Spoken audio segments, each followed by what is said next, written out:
Assalamualaikum dan salam sejahtera.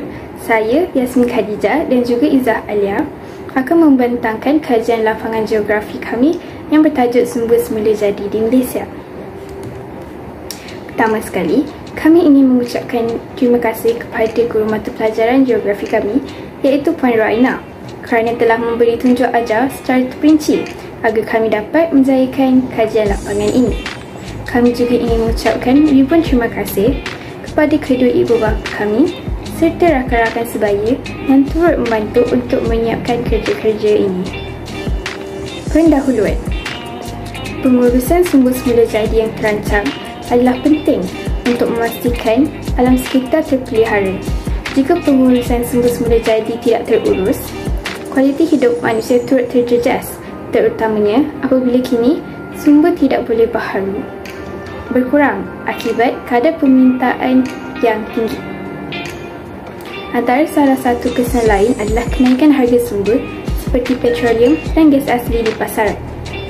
Hal ini akan menyebabkan berlaku konflik dalam sesebuah negara ekoran timbulnya pelbagai krisis ekonomi. Misalnya, kadar kemiskinan dan kebuluran dalam kalangan masyarakat meningkat. Seterusnya, antara objektif kajian telah kami jalankan adalah yang pertama, membezakan sumber boleh baharu dan tidak boleh baharu. Yang kedua, menerangkan kepentingan sumber semula jadi di Putrajaya. Dan yang akhir sekali, menerangkan 3 usaha kerajaan memastikan sumber tidak boleh baharu tidak kehabisan. Kawasan kajian kami adalah Putrajaya. Kaedah kajian. Kajian ini telah dijalankan menggunakan beberapa kaedah berikut. Pertama, kami telah merujuk buku teks daripada muka surat 98 sehingga 113 sebagai rujukan media bercetak. Yang kedua, kami telah menggunakan rujukan media elektronik dengan melayari internet daripada laman-laman web yang sahih untuk mendapatkan maklumat.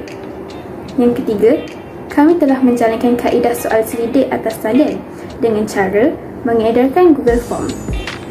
Hasil kajian yang pertama, membezakan sumber boleh baharu dan tidak boleh baharu. Berdasarkan rujukan daripada buku teks, sumber boleh baharu merupakan sumber semula jadi yang tidak akan habis walaupun diambil dan digunakan secara berterusan. Manakala, sumber tidak boleh baharu merupakan sumber semula jadi yang akan habis atau pupus dalam jangka waktu yang tertentu jika penerakaan sesuatu sumber itu tidak dikawal dan dirancang dengan baik. Berdasarkan soal selidik yang telah dilakukan, didapati bahawa 90% penduduk di Putrajaya dapat membezakan antara sumber boleh baharu dan sumber tidak boleh baharu. Hasil kajian yang kedua, kepentingan sumber semula jadi di Putrajaya. Berdasarkan rujukan daripada internet, terbukti bahawa sumber semula jadi dapat menyediakan bahan mentah dan bahan asas kepada industri pembinaan. Contohnya, biji besi menghasilkan barangan logam dan pasir menghasilkan barangan kaca yang akan digunakan oleh buruh pembinaan untuk membina bangunan-bangunan di Putrajaya. Antara bangunan yang dapat dibina adalah seperti Kompleks Perbadanan Putrajaya. Seterusnya, sumber semula jadi seperti tenaga suria dapat membekalkan tenaga elektrik. Misalnya, di bangunan Berlian Suruhanjaya Tenaga Malaysia yang terletak di Putrajaya, terdapat panel solar yang mengandungi sel fotovolta yang dapat menghasilkan tenaga elektrik dengan menggunakan cahaya matahari. Akhir sekali, penerokaan, pengangkutan dan pemprosesan sumber semula jadi membuka banyak peluang pekerjaan dalam pelbagai sektor seperti pengangkutan, perkhidmatan, pembinaan dan pertanian. Putrajaya merupakan bandaraya yang mempunyai pola pertempatan yang padat. Peluang pekerjaan dapat mengurangkan kadar pengangguran, menambah pendapatan dan juga meningkatkan kualiti hidup penduduk di Putrajaya. Akhir sekali, hasil kajian kami dapati untuk 3 usaha kerajaan memastikan sumber tidak boleh baharu tidak kehabisan ialah mengadakan KP kesedaran supaya masyarakat lebih terdedah betapa pentingnya sumber ini untuk gunakan pada masa akan datang.